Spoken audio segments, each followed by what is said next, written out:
The death of 5-year-old Hanifa Abubakar may have once again raised the awareness on the safety of students in schools. The Kano state government, which has already closed down the school where Hanifa's body was buried, is going ahead with more actions. This time, the state has announced that all private schools will have their license revoked. You are aware of the ongoing case on Hanifa's death as a result of a gruesome murder by a suspect called Abdul Malik, who is the proprietor of Noble Kids Academy. In view of concern expressed by members of the public, especially about the conduct of majority of these private schools in Kano State government has to take a very good decision today to withdraw certificates of all private schools in Kano State for revalidation, for screening, and for scanning of even the proprietors. The commissioner goes ahead to say that the state government will ensure that only schools who are revalidated will be allowed to operate in the state. The ministry will bring out criteria for the recertification of all private schools.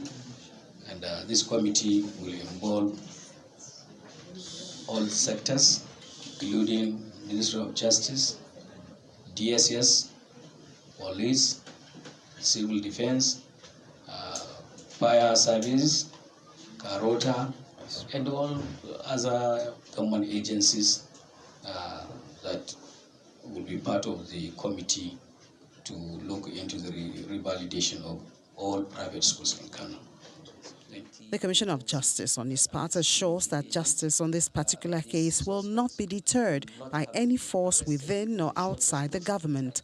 I assure you, as they have been arrested within the shortest possible time and brought to court, I will also assure you again that within the shortest possible time, we are going to prosecute them to the full extent of the law. So please and please, I call on the people of Kano State to exercise patience, not to take the law into their hands. The state government is fully aware of what is happening, and we are fully ready and prepared to tackle these cases.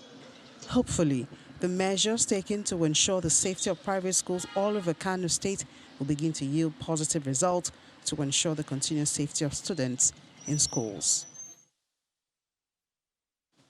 And joining us to review the situation in Kano as a result of the killing of Miss Hanifa and to look at other broad education issues is Human Resource Consultant, Mr. Fawehinmi, who joins us from Canada. Thank you for joining us on News Across Nigeria.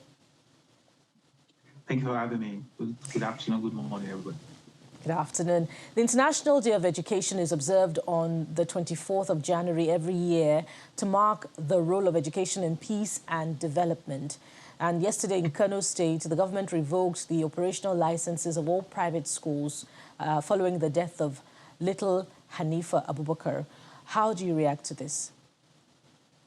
Let me first say my condolences to the family of little Hanifa for the gruesome murder. It was totally unexpected and cannot be defended. It was wrong. It was an abuse of the right of life of the child. So my condolences to the family and to the people of Kano State. It also brings to the fore the need for regulators to be more effective in the management of the school system. When Kano State is a peculiar state. Of all the states, based on the latest data from UBEC, based on the data that was released last year, Kano State has the highest number of out-of-school children in Nigeria, excess of 900,000, almost close to 1 million children out of school in Kano. Now, that's the context of Kano. Now, when you have a state that has almost 1 million people, 1 million children out of school, then you cannot take decisions that will make sure or that will be detrimental to the educational system. Indeed, a gruesome act has happened in the school, but that's a school. Not all schools. To withdraw the licenses of all private schools and ask them to validate is totally unnecessary. Remember, when the commissioner was speaking, he said they will now set up the criteria and the standard. So as of now, there's no criteria. Why do you withdraw licenses of schools and then you don't have any plan on ground already? Why don't you first do the plan, then assess each existing school against that plan? Because technically, by withdrawing the licenses of those schools, that means that those schools are not supposed to operate. That means that technically no private school should open in Kano State. But is that what a state that has over 900,000 students out of school should do? And secondly, will it solve the problem? This school proprietor has done something that is totally undefensible. It's got nothing to do with whether he's a proprietor or not. If he was not a proprietor, he has murdered a child. Now, does removing licenses for all schools solve that problem? I think one of the biggest problems with the state government in Nigeria is that they don't know how to react to crisis in education. They either react too slowly or they react too radically. And maybe the last point to actually ask is that it's ridiculous that in Nigeria, Lagos state governments and Ministry of Education take upon themselves to withdraw and close down schools without a court order.